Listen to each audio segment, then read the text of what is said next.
Bonjour à tous et bienvenue dans Parlons Réseau, le podcast où je te parle d'un élément des réseaux sociaux qui m'a interpellée. Alors ce podcast n'était pas du tout prévu, mais en vue de l'actualité, de ce que j'ai pu voir sur les réseaux sociaux, vu que j'avais un créneau pour enregistrer, je me suis dit que ce serait une bonne idée de faire ce podcast, et donc on va commencer tout de suite. Je m'excuse par avance si vous entendez des bruits environnants, mais en ce moment il y a des travaux dans mon immeuble, et j'ai mon chat qui est dans sa période où il fait que miauler tout le temps pour rentrer, sortir, il aime bien faire des allers-retours comme ça.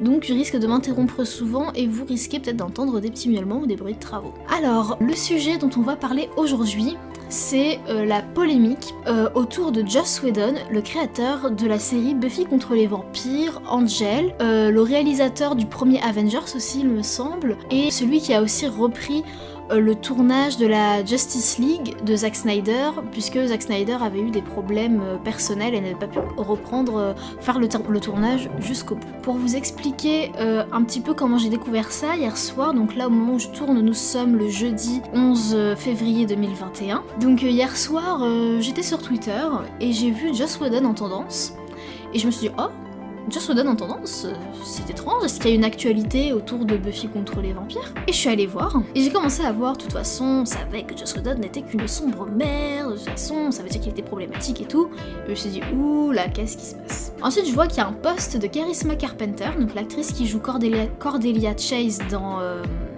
Buffy contre les vampires, et Angel, et je vois que elle est là, elle a mis un tweet où elle a écrit « My Truth », hashtag I stand with Ray Fisher, et il y avait une photo où il y avait tout un truc qu'elle avait écrit. Je suis en mode ok, qu'est-ce qui se passe? Qu'est-ce que je vais apprendre? Comment est-ce que mon enfance va être ruinée cette fois?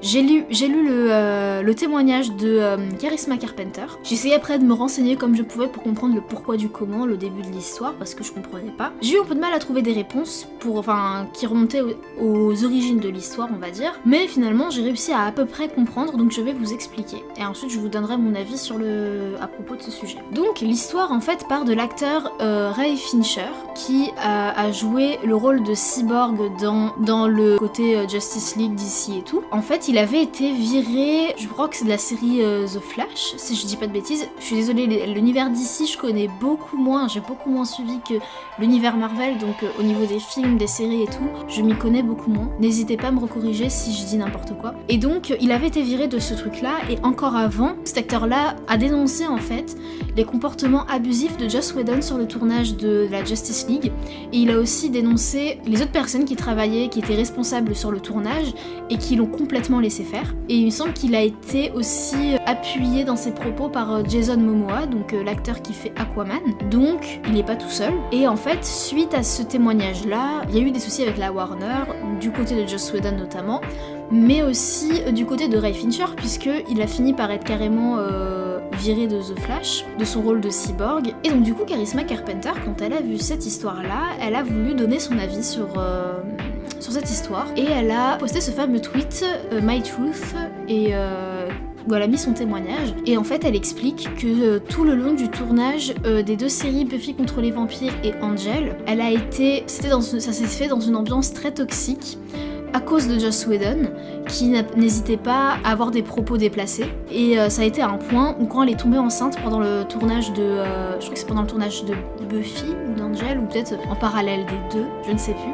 Mais bon, le fait est qu'elle est tombée enceinte. En fait, quand elle a voulu le prévenir, que ses agents ont voulu prévenir Joss Whedon, il a été injoignable. Donc il l'a appris un peu plus tard que prévu. Et quand il l'a appris, il a convoqué Charisma Carpenter, et il a en gros essayé de la manipuler en jouant sur ses croyances et tout ça pour qu'elle avorte, alors que elle voulait pas avorter. La saison suivant la naissance de son enfant, elle a été virée. Et c'est peut-être pour ça que le personnage de Cordelia Chase disparaît aussi subitement dans cet univers-là, ce qui est bien triste, parce que c'est un personnage qui méritait mieux quand même. Et l'actrice méritait mieux aussi. Charisma Carpenter expliquait aussi que en fait le comportement de Joss Whedon à son égard a eu des conséquences jusqu'à aujourd'hui, où elle subit encore en fait des effets en fait de tout le stress, l'angoisse qu'il lui a fait vivre. Et son témoignage a été appuyé par Amber Benson, qui est l'actrice qui jouait Tara dans Buffy contre les vampires, qui disait que oui effectivement c'était un environnement complètement toxique dans lequel il travaillait sur Buffy contre les vampires. Et c'est un tweet qui a été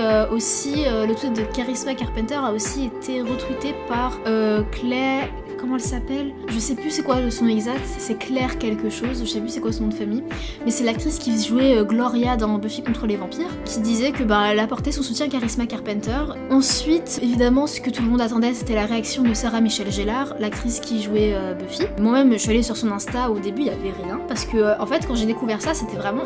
Ça venait juste de sortir, genre ça faisait à peine 1 heure que Charisma Carpenter avait fait son tweet. Et je suis un peu allée checker l'Instagram de Sarah Michelle Gellar, il n'y avait rien. Donc je me suis dit, bon, la pauvre, elle a peut-être autre chose à faire que de passer sa vie sur les réseaux, elle a pas vu. Et effectivement, elle a expliqué qu'elle était très fière que son nom soit associé à celui de Buffy Summers. En revanche, elle ne voulait plus jamais que son nom soit associé à celui de Joss Whedon. Et que, en ce moment, ce sur quoi elle est focus, c'est sa vie de famille, d'essayer de survivre en ce temps de pandémie, et que pour le moment, elle ne souhaitait plus s'exprimer à propos de cette affaire. Ce que je peux totalement comprendre, parce que peut-être que ça lui rappelle des mauvais souvenirs, et peut-être que aussi dans sa vie, c'est peut-être pas le moment pour elle d'en parler. Et donc, mais évidemment, ah oui, j'ai oublié de préciser, mais évidemment, elle soutient Charisma Carpenter et toutes les personnes victimes d'abus au sein de leur travail.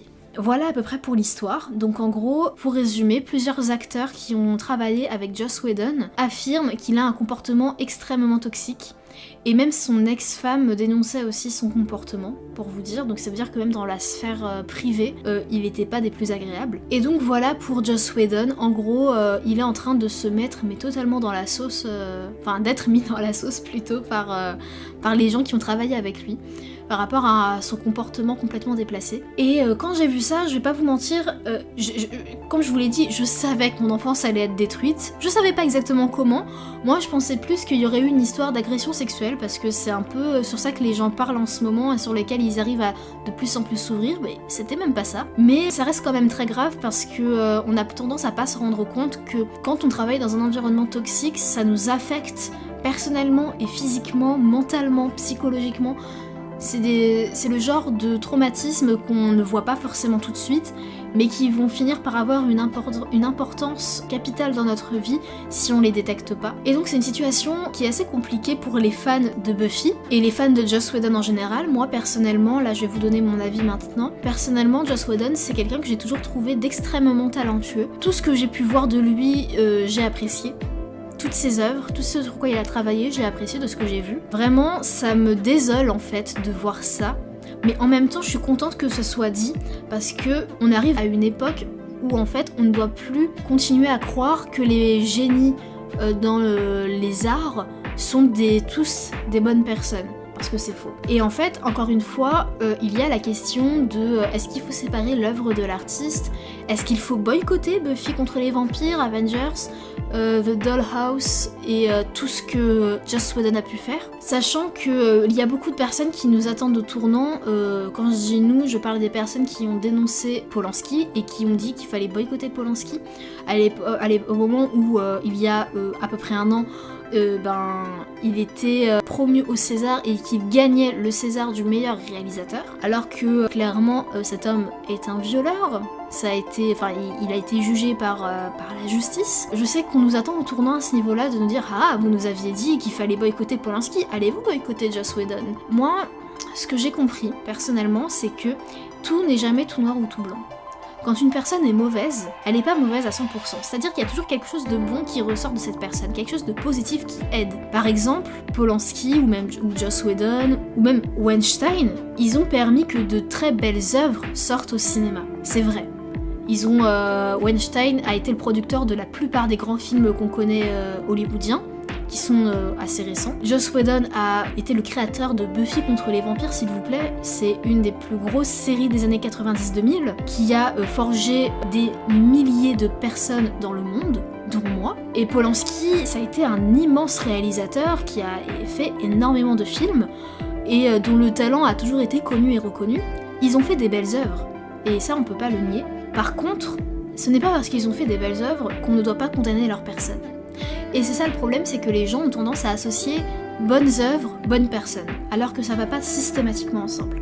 Ce n'est pas parce qu'une personne fait un chef-d'œuvre que c'est une bonne personne derrière. Franchement, je trouve que par rapport à tout ça, à l'histoire de est-ce qu'il faut boycotter ou pas, comme je disais, tout n'est pas tout noir ou tout blanc. Personnellement, je pense qu'il faut toujours prendre ce qu'il y a de bon chez les gens, et qu'il faut délaisser de côté le mauvais. C'est-à-dire qu'il faut faire la part des choses entre les valeurs que nous on a chacun, donc ce qui est propre à chacun d'entre nous, et entre ces valeurs-là et entre les faits factuels de ce qui s'est passé. Moi personnellement, je ne peux pas soutenir une personne qui a fait du mal à une autre personne.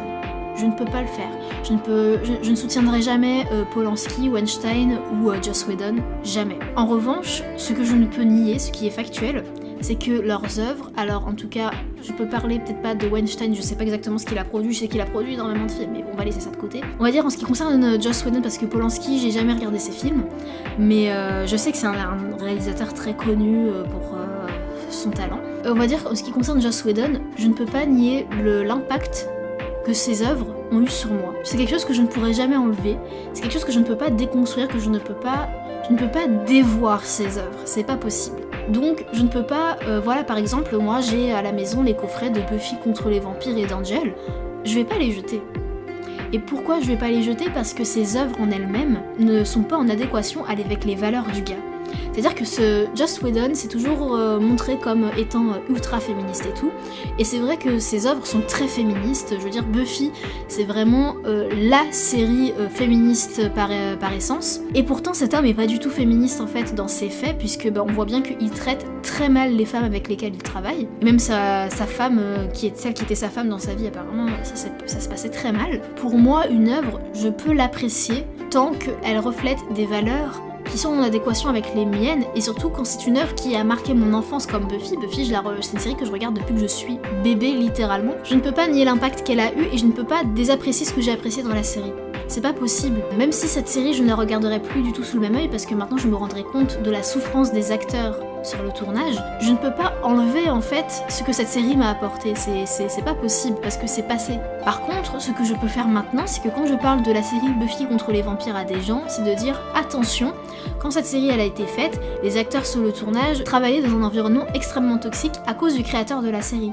Ça par contre, je peux le faire maintenant. Maintenant, quand je vais parler de Buffy, je pourrais préciser attention, le créateur de la série, même s'il a créé une série excellente, il a créé un environnement extrêmement toxique sur le tournage. Ça, je peux le préciser maintenant. Par contre, l'œuvre en elle-même, elle ne perd rien, puisque en soi, les acteurs ont fait un travail excellent, et surtout, je me dis que par rapport à tout ce que les acteurs ont souffert sur le tournage, le minimum qu'on leur doit, c'est d'apprécier leur travail. Parce que franchement, quand tu travailles dans un environnement aussi toxique, même le milieu du cinéma en général est assez toxique de façon générale, mais il y a plein d'autres secteurs qui le sont. Au moins pour les acteurs, on se doit d'apprécier l'œuvre parce qu'ils ont fait un travail excellent, et que de toute façon les valeurs de Joss Whedon, elles ne se reflètent pas dans la série, donc ça ne me gêne pas vraiment. C'est comme par rapport à Harry Potter, parce que maintenant on sait tous que J.K. Rowling a eu des propos transphobes, que c'est une personne pas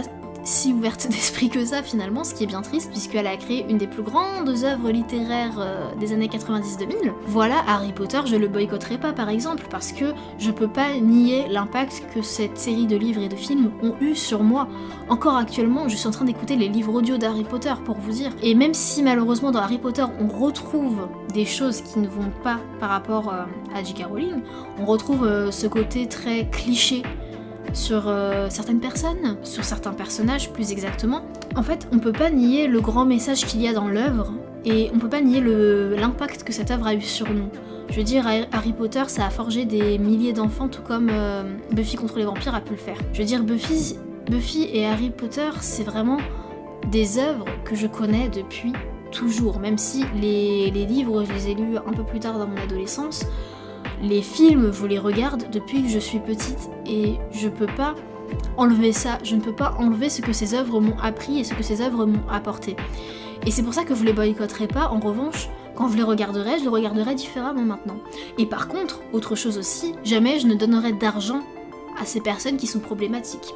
C'est-à-dire que je vais pas acheter les nouveaux livres que J.K. Rowling elle sort par exemple.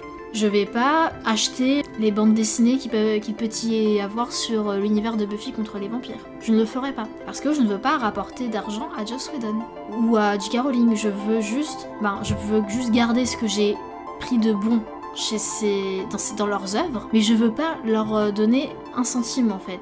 Et c'est comme par rapport à Polanski, je sais que moi j'ai été la première à dire qu'il fallait boycotter Polanski et son film J'accuse. Alors boycotter son film J'accuse, pas forcément ce qu'il a fait avant, parce que ce qu'il a fait avant, je peux pas nier l'impact que ça a eu sur le cinéma. Mais en revanche, le film J'accuse, c'est un cas à part parce que ce film-là est vraiment un film où Polanski se défend des accusations qui lui sont faites, puisque J'accuse est un film sur l'affaire Dreyfus, affaire où un homme, en l'occurrence Dreyfus si je me trompe pas, est accusé à tort de je ne sais plus quel truc parce qu'il est juif, donc il est victime d'antisémitisme.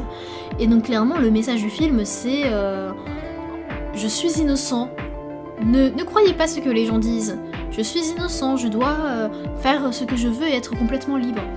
Alors que l'on sait pertinemment que Polanski n'est pas innocent puisqu'il a été jugé par la justice américaine et que actuellement s'il n'a pas fait sa peine de prison, c'est parce que certains pays comme la France le protègent et l'empêchent d'être arrêté par les forces de police américaines. Voilà, donc clairement, je ne peux pas aller voir un film avec ce genre de message-là, je ne peux pas. Quand vous allez voir J'accuse, surtout quand vous allez le voir au cinéma, vous soutenez Polanski puisque vous le soutenez financièrement, vous lui donnez de l'argent. Et surtout, quand on connaît le message qu'il y a derrière le film, moi personnellement, c'est un film que je suis pas allée voir. Et à la limite, tu veux pas donner d'argent, tu peux aller le voir en streaming pour voir, parce que ça a l'air d'être une belle œuvre. Je veux dire, j'ai vu la bande-annonce, effectivement, ça a l'air d'être très bien réalisé et tout, y a pas de souci. Sauf que le message de fond du film me dérange énormément, alors que le message de fond d'Harry Potter ou de Buffy contre les vampires, il me gêne pas. Le message de fond de Buffy contre les vampires, c'est quand même qu'une femme est capable de sauver le monde. Le message de fond d'Harry Potter, c'est que l'amour sauve de tout. Ce sont des très beaux messages de fond. Après, la façon dont ils sont dits, ça peut être autre chose. Mais pour le coup, dans Buffy, il n'y a rien de problématique. Il y a des personnages, des fois j'ai envie un peu de leur taper dessus parce que leur comportement m'énerve, mais ça c'est normal dans une série. Et en même temps, Harry Potter, les seules choses qui me gênent, ce sont les clichés racistes qu'il y a dedans. C'est-à-dire que, par exemple, le seul personnage asiatique s'appelle Cho Chang. Je pense qu'il y avait mieux comme nom à mettre que Cho Chang. Genre, je sais pas. Et même dans les films, il y a plein de choses qui sont problématiques. Par exemple, le personnage de Lavande, il était noir à la base, ce personnage-là. Cette jeune fille, elle est noire dans les films. Je parle dans les films, dans les livres, on précise pas sa couleur de peau, je crois. Dans les films, c'était une jeune fille noire, mais une fois qu'elle est devenue un personnage important et plus un personnage secondaire qui apparaissait juste à l'écran, soudain, elle est devenue blanche. Genre, pourquoi ? Ça fait partie du racisme qu'il y a dans le milieu du cinéma, ça. Ils auraient pu, à la limite, si l'actrice, elle voulait plus jouer dedans, ils auraient pu prendre une autre actrice noire. Non, ils ont pris une actrice blanche. Et j'ai rien contre cette actrice-là, elle joue très bien et tout, c'est pas de sa faute, mais c'est le milieu du cinéma, et là où je voulais en venir aussi avec toute cette histoire par rapport à l'environnement toxique que Joss Whedon a pu faire sur le tournage de Buffy, c'est que je pense que c'est loin d'être le seul tournage avec un environnement toxique. Il me semble que déjà les tournages pour la série Charmed aussi étaient assez compliqués et assez chaotiques. Pas forcément que par rapport aux réalisateurs, mais aux producteurs ou quoi, mais aussi parce qu'il y avait des tensions entre les actrices, mais globalement, l'environnement du tournage était assez toxique, de ce que j'ai pu comprendre aussi, et ça ne m'empêche pas pour autant d'apprécier la série Charmed, qui est, pour ceux qui ne le sauraient pas, ma série préférée de tous les temps, et qui est vraiment la série avec laquelle j'ai grandi, et qui a une importance telle que je ne peux pas désapprécier ça parce que c'est quelque chose que je ne peux pas rendre, c'est quelque chose que je ne peux pas enlever de moi en fait, ce n'est pas possible, je ne peux pas enlever l'impact qu'une œuvre a eu sur moi. En revanche, je peux regarder l'œuvre sous un œil différent. Donc merci de m'avoir écouté, on se retrouve très bientôt pour une nouvelle vidéo. Salut!